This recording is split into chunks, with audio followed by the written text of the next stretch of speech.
very warm welcome to all the students. In last lecture, we had discussed about the structures following the oral cavity like pharynx, Walde's ring, esophagus, stomach along with its three-part cardiac, fundus, pylorus. Also, the small intestine with its three parts duodenum, jejunum and ileum. In this topic, we'll be studying about structure following the small intestine. That includes the Pierce patch, large intestine with its three parts, cecum, colon, including your ascending colon, transverse colon, descending colon, anal canal, and rectum.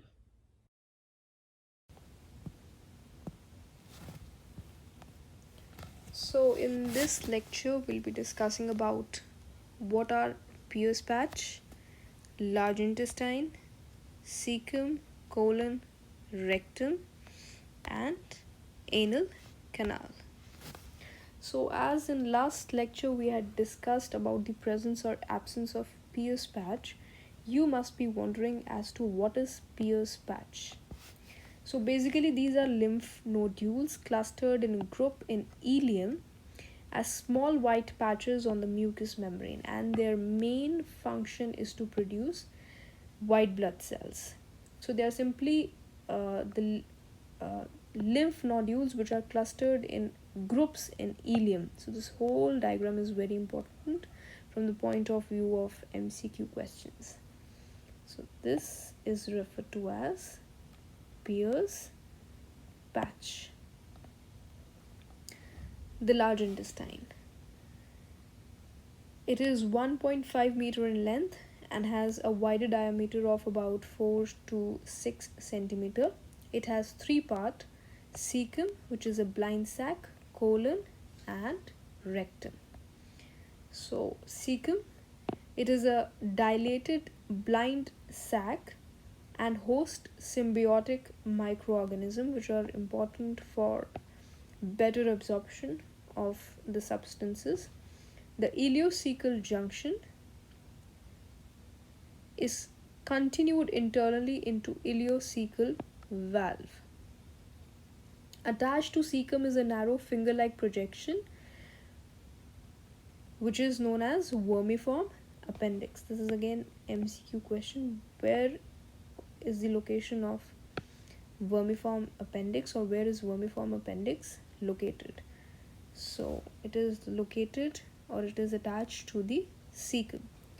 Vermiform appendix is mostly filled with lymphoid tissue and its infection is known as appendicitis. So this is again MCQ question. What is appendicitis? It is the lymphoid tissue which gets infected inside the vermiform appendix in this region is referred to as appendicitis. Colon. So this whole region is referred to as colon, and it includes the ascending colon, the transverse colon, and the descending colon. The longest part of the large intestine lies between the cecum and the rectum, which is referred to as colon. It has three longitudinal band of muscle fibers called tinea coli. So these are known as tinea coli. The muscle fiber bands are known as tinea coli. This is again MCQ question. On contraction of these three muscular bands, or the tinea coli, they produces small pouch known as haustra. Again MCQ question. What is haustra? Small adipose projections called epiploic appendages are present. So these are adipose projections and these are known as epiploic appendages. These epiploic appendages are present in three parts. So these three parts are basically the ascending colon, the transverse colon, and the descending colon. Ascending colon. It originates from the cecum and ascends on the right side of the abdominal cavity. So this is the right side of the abdominal cavity. It is the shortest part of the colon. So as compared to the transverse colon and the descending colon, the ascending colon is the shortest part of the epiploic appendages. Transverse colon, it progresses to transversely from right side of the abdominal cavity to the left side of the abdominal cavity. The bend between the transverse colon and the ascending colon is known as the right colic flexure or the hepatic flexure. Since liver is present on the right side of the abdominal cavity, so it is known as the, from there it derives its name as hepatic flexure. This is again MCQ question. Where is the location of hepatic flexure? The bend between the transverse colon and the descending colon is called the left colic or the splenic flexure, as the very structure lying next to this region is spleen, so it derives its name from there as splenic flexure. This is again MCQ question. Where is the location of splenic flexure? Descending colon. It occurs on the left side of the abdominal cavity. Sigmoid colon, which is this part, is the distal part of the colon which turns to the right, forming S-shaped or sigmoid bend. This is the S-shape or sigmoid bend known as the pelvic colon. So this region is also referred to as pelvic colon. This is again MCQ question. It opens into rectum. So the part it opens, sigmoid, this bend opens is into rectum. Now rectum, we'll be talking about this part.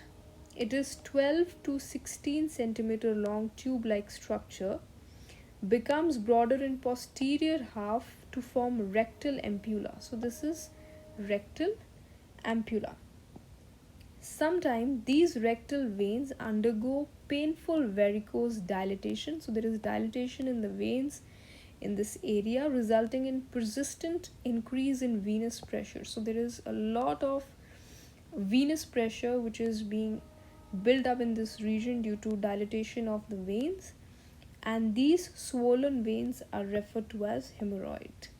This is again MCQ question.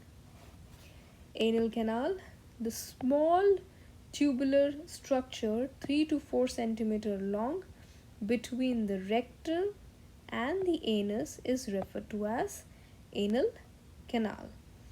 It is normally closed because of the presence of sphincter all over its length. So this is again MCQ question. So is there a presence of sphincter on the anal canal? So yes, it bears sphincter all over its length.